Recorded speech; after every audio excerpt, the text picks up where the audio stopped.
Hey there, wild ones! Welcome back to the 13 Nights of Samhain challenge. Our prompt for day 8, October 26th, is to share your favorite Samhain recipe. I'll be sharing a DIY recipe for how to make powerful Samhain incense cones. Samhain is a liminal time between the seasons where the veil between worlds is thin. This is a potent period for transformation, divination, and magic.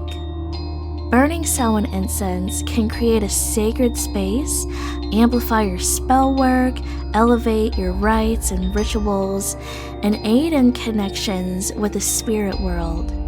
This Samhain incense cone recipe is a fragrant blend of herbs, woods, flowers, spices, oils, and resins.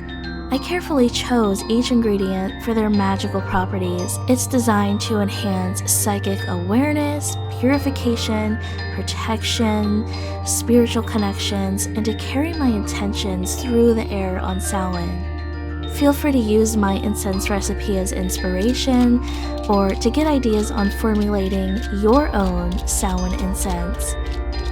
When you choose the ingredients that resonate with you, your blend will become even more magical with your own personal connection. A little disclaimer here, there aren't exact measurements for my incense recipe since I'm making this for me and my own personal use. I just go with what feels right.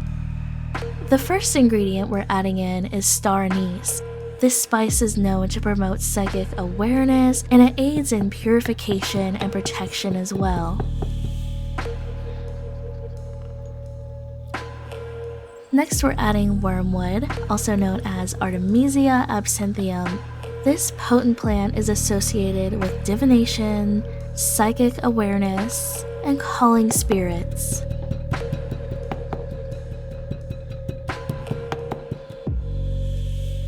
Next, I'm adding in some mugwort.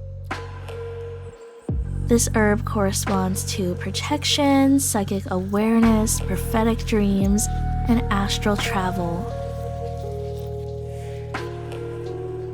Next, I'm adding in some yarrow flower. This sacred herb is used for psychic awareness, love, courage, healing, and purification.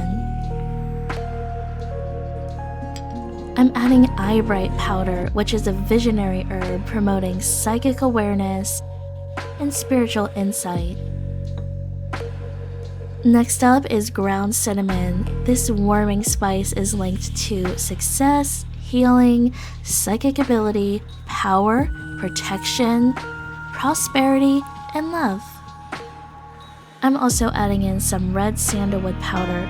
This sacred wood is associated with protection, grounding, and spiritual connection. In my personal practice, red sandalwood is a very powerful protector. I feel like it puts up an energetic wall that keeps the bad out but allows the good in. I love incorporating it into my practice and into my incense, especially during this time of year.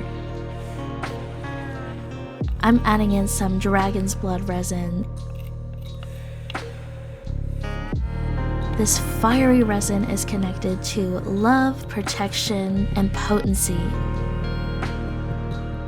Additionally, I'm incorporating some clary sage essential oil. And in my own personal practice, through my own personal gnosis of experiencing working with this oil, I consider it really powerful for clairvoyance, and I feel like it clears the aura and clears away any blockages from your third eye. But again, that's my own personal gnosis.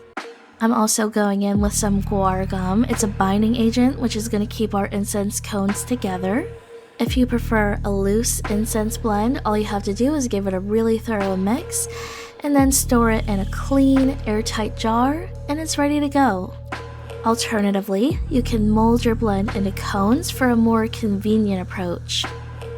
I personally find incense cones a lot easier to manage.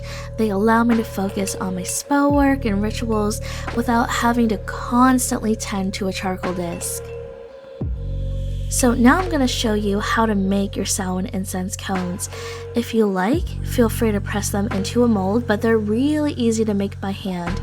That's the method that I'm going to show you today. So if your skin is sensitive and interacting with the ingredients, consider wearing gloves to protect your skin, and it's easier cleanup too. For this, you're going to want some distilled water. The distilled water that I'm using was blessed and charged under our recent full moon that we had here in October. Slowly add in your distilled water a little bit at a time. You want your mixture to be moist, but not too wet. It should hold its shape when it's pressed together. You don't want it too sticky. If your mixture is too dry, it's just going to crumble and fall apart on you, and if it's too wet, it's going to be difficult to shape, and it will affect the quality and the burn of your incense. The key is to have that perfect balance of consistency for long-lasting, fragrant incense cones. Once you achieved the right consistency, it's time to mold your blend into a cone shape. And this is really easy. Just grab a portion of your incense mixture and pinch it between your fingers, forming a cone. So you can pinch and rotate, and a cone shape should start to form. You're going to want a skinny cone shape with a really nice point at the top. You don't want it to be really thick and dome shaped or looking like a poo emoji because if it's really thick, it's not going to burn as well. As you go along, set your cones out to dry. I would recommend a glass or ceramic plate. I would personally avoid plastic. I just don't like having microplastics in my incense. So depending on the size of your incense cones, allow them to dry for up to 1 to 2 weeks. Once they're completely dry, store in a sterilized airtight container, and they're ready to go for your Samhain celebrations, rituals, and rites. By crafting and burning your Samhain incense, you're inviting in the energy of the season. I wish you a very blessed Samhain, happy October, and happy Halloween. I'll see you in the next one. Stay wild and whimsical.